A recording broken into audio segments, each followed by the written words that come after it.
Transaction.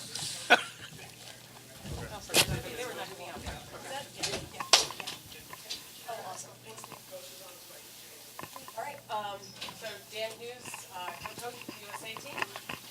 Dan, would you over this way? The pace early on in what Louisville did. What did you see out of them, and what turned it for you guys in your favor? You feel like it's a good question. I answer both those. I thought their starting unit, even against our starting unit, was pretty competitive. What turns the tide a lot of times with us is our depth and just the reality of that many good players.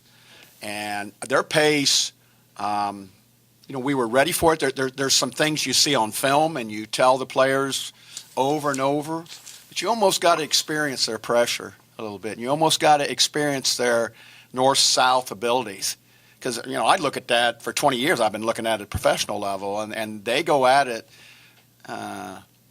We had to talk to our players about how to keep the ball in front of us and different things, but our depth is really special.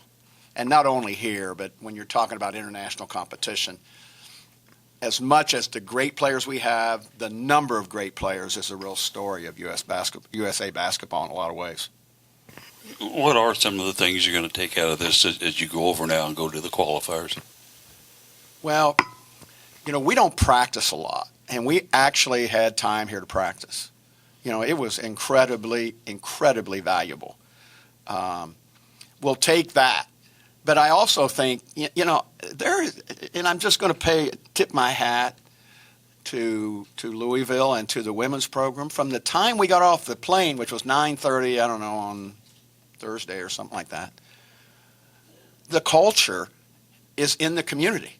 Not just the culture they have, which is a very good one. It's in your community. People talk to us about it. I go to breakfast, and whoever's taking care of me is aware of the game and is aware of the team.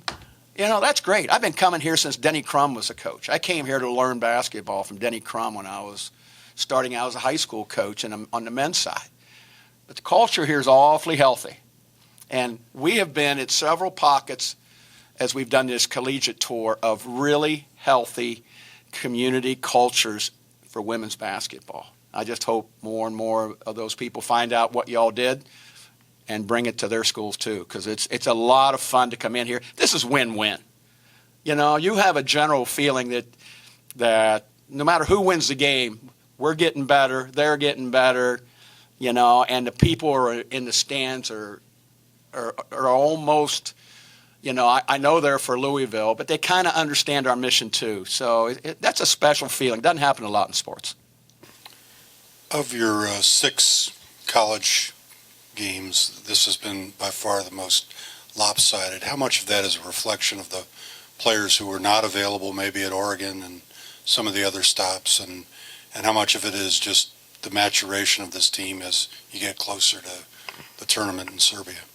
I think it's the maturation of the team, and I think it's also that we had 2 practice days.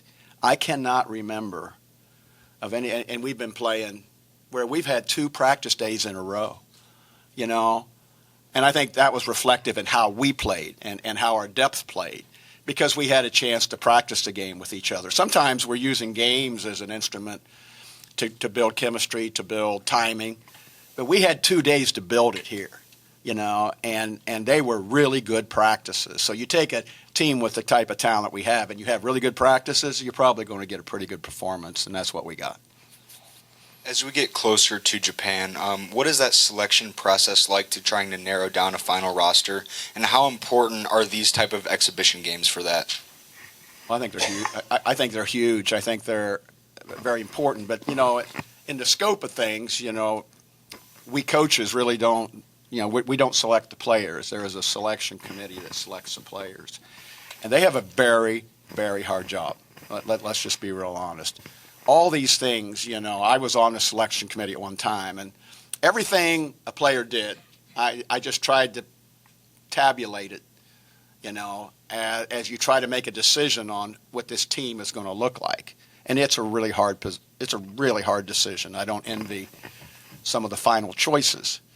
But what we have to understand is our depth is gold laced. It leads us to a lot of things. So the chemistry of our starting unit, the chemistry of our players coming off the bench, that really gives us a position to chase the gold with confidence in Tokyo.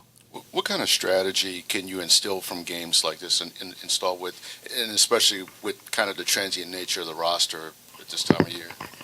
Well, you know, my background was high school and collegiate, and so you're used to having time to prepare things. I got in the pro game, and I was lucky to be around. There was a guy named Bob Bass. Just if you follow the NBA, he's a legendary NBA guy. And I went to him and I said, I got like one day. I took over the team. I have one day. And he said, well, you know what? I'd do all you could in that one day. And that has served me well in the pro game, and it serves me well with this team. We do all that we can. We do all that we can. We don't really make very many excuses. We try to put in things that make sense to gravitate to, and then we rely on the fact that these players know each other, communicate well, and they're very unselfish. If you watch them play, the ball found a very natural home. It didn't matter. There's a lot of people that could have finished, but I thought our ball movement, and that culture has been part of it, and we just want to, get next to that as many times as we can as the team moves its way towards Tokyo.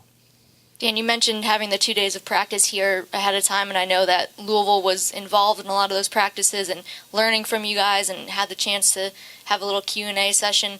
I mean, is that something that can be valuable for your veteran players too, and for you and Cheryl, who might end up coaching some of these college players someday? Oh, absolutely.